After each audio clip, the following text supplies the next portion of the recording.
ठीक है, अब हम चलते हैं अनुप्रस्थ तरंग। अब अनुप्रस्थ तरंग क्या होती है वो देखते हैं। देखो अभी तक मैंने आपको अनुदैर्घ्य तरंग पढ़ाई थी। अनुदैर्घ्य तरंग ये होती है जिसमें कण आगे पीछे चलते हैं, ध्वनि के साथ साथ गति करते हैं। ठीक है, जब एक स्लिंकी के एक सिरे के आधार से स्थित कर एक सिरे के आधार को स्थिर कर स्थिर मतलब एक को फिक्स कर दिया, दूसरे सिरे को ऊपर नीचे तेजी से हिलाते हैं, तब ये अनुप्रस्थ तरंगें उत्पन्न होती हैं। मतलब क्या है देखो समझाता हूँ। देखो एक स्प्रिंग इस तरीके से, ये एक स्लिंकी है, इसका एक सिरा तो हमने बांध दिया और एक सिरे को हमने ऊपर नीचे करा इस तरीके से। ठीक है, ये वाला फिक्स है, ये फिक्स रहेगा। क्या रहेगा? फिक्स, स्थिर रहेगा, दो सिरा ऊपर नीचे रहेगा। तो ये जो तरंग बनी, इस तरंग को बोलते हैं हम अनुप्रस्थ तरंग। क्या बोलते हैं? अनुप्रस्थ तरंग। ठीक है, देखो यह तरंग सुनो, यह तरंग स्लिंकी मतलब ये में क्षैतिज हॉरिजॉन्टल दिशा में गति करती है। हॉरिजॉन्टल मतलब ऊपर नीचे में दिशा में गति करती है, आगे की तरफ, जबकि स्लिंकी की कुंडलियां तरंगे की दिशा के लंबवत ऊपर नीचे करती है। ठीक है, कुंडली दिशा ऊपर नीचे, तो ऊपर नीचे इस तरीके से। तरंग की दिशा तो सामने तरफ होती है, तरंग की दिशा तो सामने तरफ होती है, और स्लिंग की दिशा कैसे होती है? कणों के ऊपर नीचे ऊपर नीचे ऊपर नीचे। तो ये क्या बनाते हैं? राइट एंगल बनाते हैं। क्या बनाते हैं?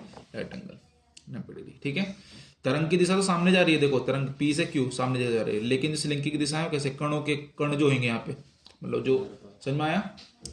अनुदैर्घ्य तरंग में क्या होता था? जिस दिशा में ये तरंग की दिशा भी ऐसी थी और कणों की दिशा भी आगे पीछे उस दिशा में होती थी। इसमें उल्टा होता है, तरंग की दिशा तो ऐसी जा रही है अनुदैर्घ्य तरंग में, इसमें अनुप्रस्थ तरंग में, अनुप्रस्थ में तरंग की दिशा तो जा रही है, लेकिन जो कणों की दिशा है ऊपर नीचे होती है। समझ में आ गया क्या डिफरेंस दोनों के अंदर?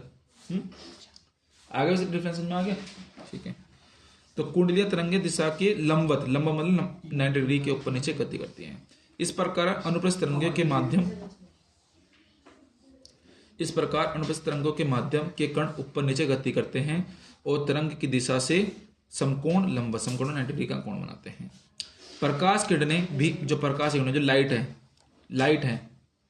जो होते हैं प्रकाश किरणें भी अनुप्रस्थ तरंगें हैं, लेकिन उनको संचरण के लिए माध्यम की आवश्यकता नहीं होती। बताया था ना, प्रकाश की जो लाइट किरणें होती हैं, प्रकाश जो होता है वो क्या है?